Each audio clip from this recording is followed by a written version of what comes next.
Marvel just dropped their third teaser for Avengers Doomsday, and people are losing their minds over one scene. James Marsden is back as Cyclops, but he's not looking good. He's on his knees, ripping off his visor, and screaming like someone just destroyed his entire world. And based on what we're seeing in these teasers, that might be exactly what happened. See, the first teaser showed Steve Rogers with a baby. The second showed Thor with an adopted daughter. Now we've got Cyclops looking absolutely devastated. The pattern is obvious. Doctor Doom is coming for their kids. Today I'm walking you through the entire history of how Cyclops got to this point, why his daughter might be the key to everything, how the X-Men timeline actually connects to the MCU, what this means for the multiverse, why these characters having children could literally destroy reality, and how all of this sets up the biggest team up we've ever seen. And if you want to see more breakdowns like this, hit that subscribe button right now, because we're covering every single detail leading up to Doomsday, the Cyclops problem.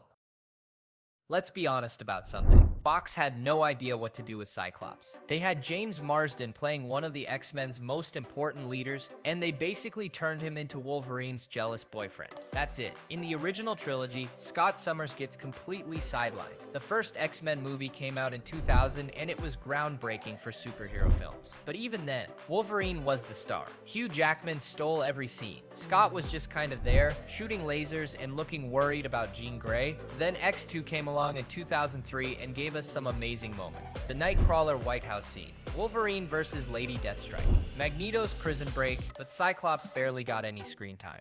He was captured early and spent most of the movie off screen. The movie was building up Jean Grey as this incredibly powerful mutant with the Phoenix Force inside her. She was Xavier's most gifted student. Her powers were growing beyond anyone's control. And at the end of X2, Jean sacrificed herself to save everyone. She held back a massive wall of water while the X-Jet escaped, and then she just let go. The water consumed her. Scott was devastated. His girlfriend just died right in front of him. And this is where things should have gotten interesting for his character. Grief and loss could have given Scott real depth. But then X-Men The Last Stand happened in 2006. This movie is infamous for how badly it handled the Phoenix storyline. Jean comes back, but she's not really Jean anymore. The Phoenix Force has taken over. She's powerful and dangerous and completely out of control. Scott goes to the lake where she died because he's been hearing her voice in his head. He finds her alive, they kiss, and then she disintegrates him. Just like that, Cyclops is dead. One of the founding X-Men gets killed off screen in the first 20 minutes. No heroic sacrifice, no epic battle, just gone. The movie barely acknowledges it after that scene. Everyone's too busy dealing with the Phoenix and Magneto's war against humanity. Wolverine has to kill Jean to stop her from destroying everything. Professor X dies too, but at least he got a whole movie dedicated to his character before that happened. Cyclops got nothing. For years, fans complained about how dirty they did Scott Summers. James Marsden was perfect casting. He had the look and the voice and the presence, but the scripts kept pushing him aside. And after Last Stand, it seemed like that was it. Cyclops was dead and the franchise was moving on. Then something interesting happened. Fox decided to fix their timeline, Days of Future Past. In 2014, Fox released X-Men Days of Future Past, and it was basically their way of hitting the reset button. The movie takes place in two time periods. The future is dark and apocalyptic. Sentinels have hunted mutants to near extinction. These robots are massive and terrifying, and they can adapt to any mutant power. The remaining X-Men are hiding and fighting a losing battle. In this future, we see Professor X and Magneto working together. Storm and Iceman and Colossus are there. And Wolverine is their last hope. Their plan is insane. They're going to send someone's consciousness back in time to 1973 to stop the event that caused this nightmare future. Mystique assassinated Bolivar Trask, the creator of the Sentinel program. She thought killing him would save mutants, but it did the opposite. Her attack convinced the government that mutants were dangerous. They captured her, they studied her DNA, and they used her ability to adapt to any situation to create the future Sentinels. So the X-Men need to stop Mystique from killing Trask. Kitty Pryde has the power to send someone's consciousness back, but it's incredibly painful. Most people couldn't survive going back more than a few weeks, but Wolverine has his healing factor. He can survive the journey. So Logan's mind gets sent back to 1973 into his younger body. His mission is to find young Charles Xavier and convince him to stop Mystique.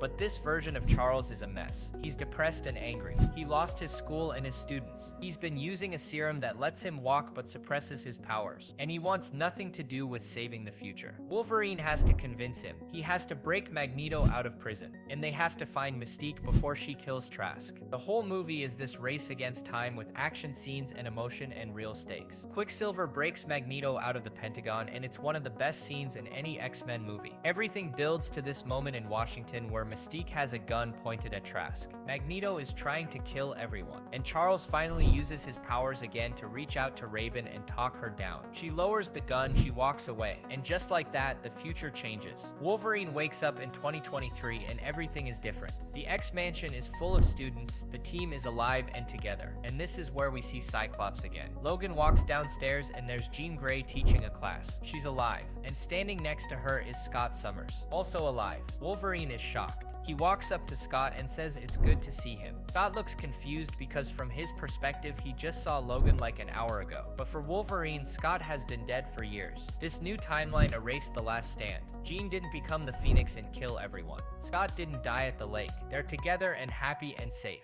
The movie ends with this sense of hope. The dark future was prevented. The X-Men get to live. And for fans who hated what Last Stand did to these characters, this felt like a gift. But here's the thing. This new timeline created its own problems because now we have a branching reality that shouldn't exist, and in the MCU's multiverse rules, that's dangerous. The anchor being Crisis.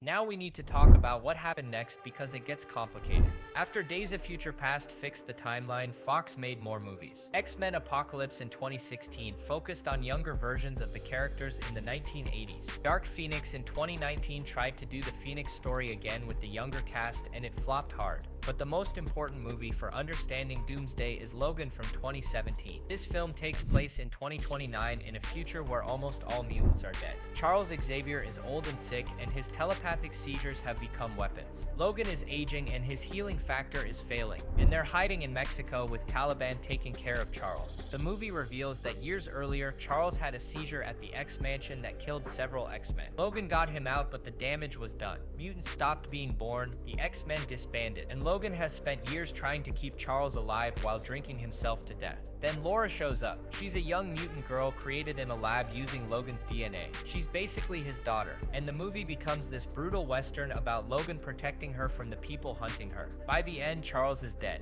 Logan is dying, and he tells Laura not to be what they made her before he dies in her arms. It's heartbreaking and beautiful, and it felt like the perfect ending for these characters. Director James Mangold even said Logan was meant to be an alternate timeline. It wasn't necessarily the future of the main X-Men movies, it was just one possible ending. But then Deadpool and Wolverine came out in 2024, and everything got weird. In that movie, we learned that the Logan we saw die in 2029 was something called an anchor being. Every universe has one. It's the person who holds that reality together. And when they die, the universe starts decaying. We literally see this on a TVA screen. The X-Men universe is breaking apart because Logan died. It's like a tree rotting from the inside out. All the branches and timelines connected to that universe are dying. Deadpool's world is falling apart, and the TVA was just going to let it happen. But Deadpool refuses to accept that. He jumps through the multiverse looking for a replacement Wolverine. He finds the worst Wolverine. This is a Logan who failed his X-Men. He got them all killed because he wasn't there when they needed him. He's bitter and angry and drunk, and Deadpool drags him back to his universe to save it. They fight, they argue, and eventually they work together to stop Paradox and Cassandra Nova from destroying everything. At the end of the movie, Deadpool and Wolverine sacrifice themselves to save the timeline. They both grab these reality-destroying cables and hold them together while energy rips through their bodies. They should have died, but they survived. And somehow that act of selfless sacrifice made them into new anchor beings for that universe. The timeline stabilized. Deadpool's world was safe. And now there's a Wolverine living there who doesn't remember that timeline's history, but is just happy to have a family again.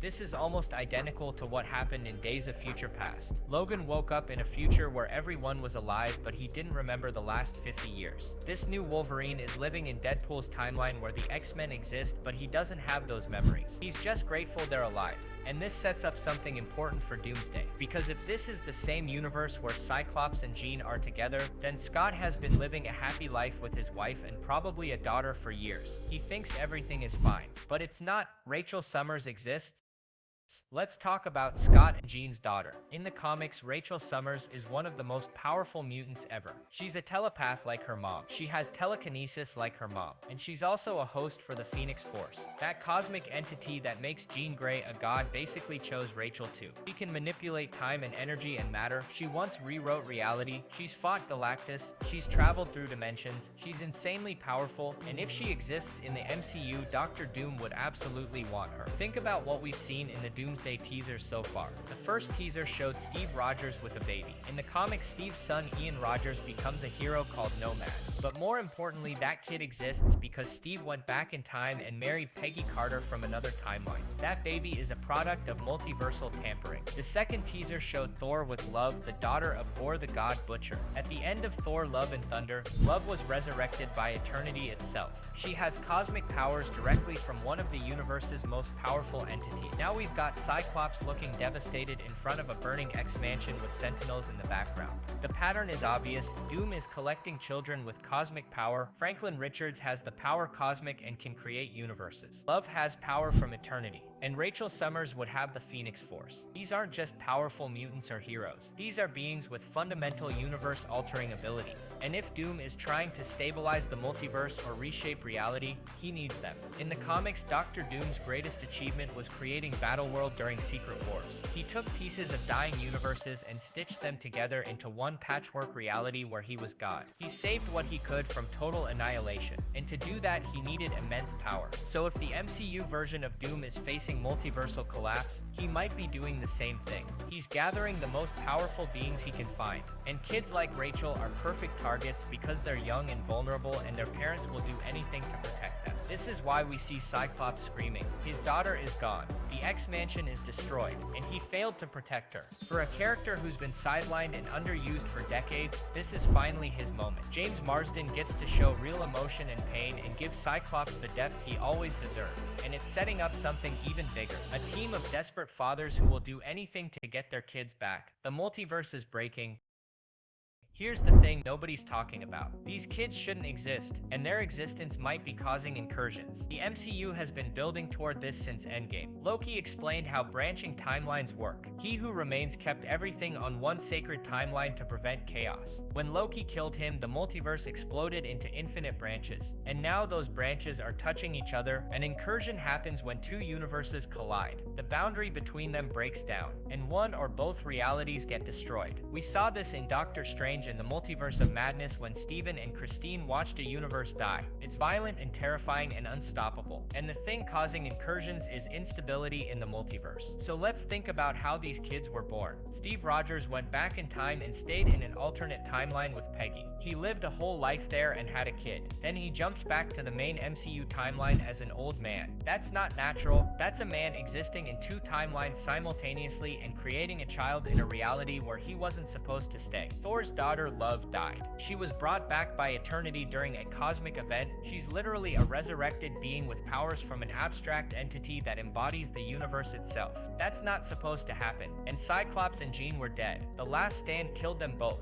Then Wolverine and Xavier went back in time and changed everything. They created a branching timeline where those deaths never happened. And in that timeline, Scott and Jean got married and had Rachel. But in the original timeline, they died. So Rachel is a child born from multiversal tampering. She exists because someone rewrote history. And according to the rules the MCU has established, that's dangerous. When you mess with time, you create branches. And when you create too many branches, they start crashing into each other. The TVA used to prune these branches to prevent incursions. But now they're not doing that anymore. Loki is holding the timelines together, but he can't stop them from touching. And every universe with instability is at risk. So the X-Men universe that Deadpool saved is probably facing an incursion. Monica Rambeau ended up in that universe at the end of the Marvels. She woke up in a hospital bed and saw the Hank McCoy version of Beast. That means the universes are already connected somehow. And if Doom is trying to prevent total multiversal collapse, he might see these Nexus beings and timeline-breaking children as the solution, or the problem. In the comics, Reed Richards Richards and the Illuminati dealt with incursions by destroying other universes before they could destroy theirs. It was horrific. They became monsters trying to save their own people, and that moral weight destroyed them. Doctor Doom might be doing something similar. He's going to these universes that are unstable and taking the beings that are causing the instability. He's not evil in his own mind. He's trying to save reality. But to do that, he's ripping children away from their families and probably destroying entire universes, and that's what's going to unite these heroes. Steve Rogers lost his kid, Thor lost love, Cyclops lost Rachel, and Reed Richards probably lost Franklin. These are fathers who have nothing left to lose, and they're going to team up to stop Doom and get their children back. The team up we deserve. This is what makes Avengers Doomsday so exciting. We're finally getting a team that fans have wanted for decades. Steve Rogers and Thor have been in the MCU since the beginning, but they've never fought alongside the X-Men. Reed Richards is brand new to this universe and we barely know anything about him. And Cyclops has been waiting 25 years to be treated like the leader he's supposed to be. The original X-Men trilogy came out between 2000 and 2006. James Marsden played Scott for 3 movies and got completely wasted. He deserved better. Fans deserved better. And now he's coming back for what might be the most important role of his career. Think about what this character has been through. He lost Jean twice. Once when she drowned and again when Wolverine had to kill her. He died himself in The Last Stand. He came back to life in a new timeline. He finally got to be happy with Jean and start a family. And now Doom has taken everything from him again. That moment in the trailer where he rips off his visor and screams isn't just cool visuals. It's years of pain and loss finally erupting. Cyclops doesn't scream. He's the controlled one. He's the leader who keeps it together when everyone else falls apart. But this breaks him, and that's going to make him dangerous. We know the X-Mansion is on fire. We can see Sentinels in the background. So Doom probably attacked with an army of robots specifically designed to kill mutants. He overwhelmed their defenses, and he took Rachel while Scott watched helplessly. Now Scott has nothing to lose, and a man with nothing to lose is the most dangerous kind. The same is true for Steve and Thor and Reed. These are heroes who've saved the world multiple times. They've faced down gods and monsters and aliens. But this is personal. This isn't about saving the universe. It's about saving their kids. And that changes everything. We're also probably going to see this team clash with Doom in ways we haven't seen before. Robert Downey Jr. is playing Victor Von Doom. And while we don't know exactly how that's going to work, the Russos have said this isn't a Tony Stark variant. This is Doom. But there's going to be something familiar about him. Maybe he looks like Tony. Maybe he has his voice. Maybe he has some of his memories. Whatever it is, it's going to mess with these heroes. Steve Rogers watched Tony Stark sacrifice himself to save the universe. Thor fought beside him. And now they're facing someone who looks or sounds or acts like their dead friend. That's psychological warfare. And Doom is absolutely the kind of villain who would use that. He doesn't just want to win, he wants to break them. But this is also where Cyclops becomes crucial. He never knew Tony Stark. He has no emotional connection to that face or voice. He's the one who can stay focused on the mission when everyone else is compromised. He's the leader who can make the hard calls. And after decades of being sidelined, James Marsden finally gets to show why Cyclops is one of Marvel's greatest heroes. This movie is going to be massive. We're getting characters from different universes and timelines all colliding. We're seeing the X-Men fully integrated into the MCU, and we're building towards Secret Wars, where everything comes together. If you're not hyped for this, I don't know what to tell you. Make sure you're subscribed because we're breaking down every trailer and every detail as we get closer to release. Avengers Doomsday is going to change everything.